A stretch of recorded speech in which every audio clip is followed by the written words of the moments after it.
جب میں صدر بنا تو میں نے اپنے محافظ دستے کے کچھ افراد سے کہا کہ میرے ساتھ شہر میں پیدل گھومیں۔ ہم ایک ریسٹورینٹ میں داخل ہوئے اور اپنی اپنی جگہ بیٹھ گئے۔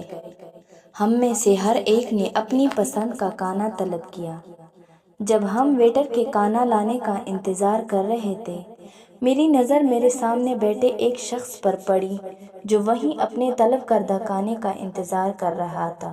میں نے اپنے محافظوں میں سے ایک سے کہا، اس شخص کے پاس جاؤ اور اس سے کہو کہ وہ آئے اور ہماری میز پر ہمارے ساتھ کھانا کھائے۔ وہ شخص آیا تو میں نے اسے اپنے پاس بٹھایا اور ہم میں سے ہر ایک نے اپنا کھانا شروع کیا۔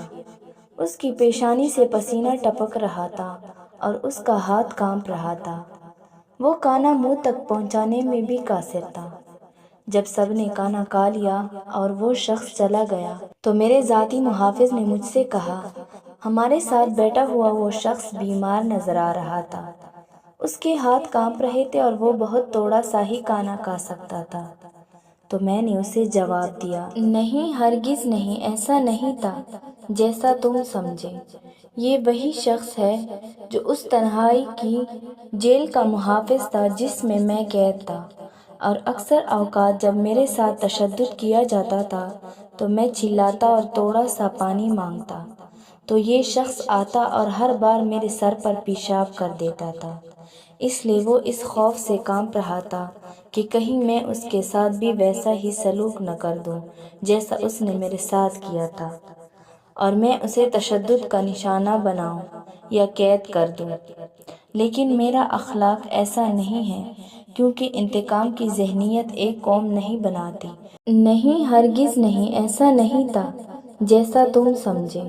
یہ وہی شخص ہے جو اس تنہائی کی جیل کا محافظ تھا جس میں میں قید تھا، اور اکثر اوقات جب میرے ساتھ تشدد کیا جاتا تھا تو میں چلاتا اور تھوڑا سا پانی مانگتا تو یہ شخص آتا اور ہر بار میرے سر پر پیشاب کر دیتا تھا۔ اس لیے وہ اس خوف سے کانپ رہا تھا کہ کہیں میں اس کے ساتھ بھی ویسا ہی سلوک نہ کر دوں جیسا اس نے میرے ساتھ کیا تھا، اور میں اسے تشدد کا نشانہ بناؤں یا قید کر دوں۔ لیکن میرا اخلاق ایسا نہیں ہے، کیونکہ انتقام کی ذہنیت ایک قوم نہیں بناتی، جبکہ معافی کی ذہنیت قومیں تعمیر کرتی ہے۔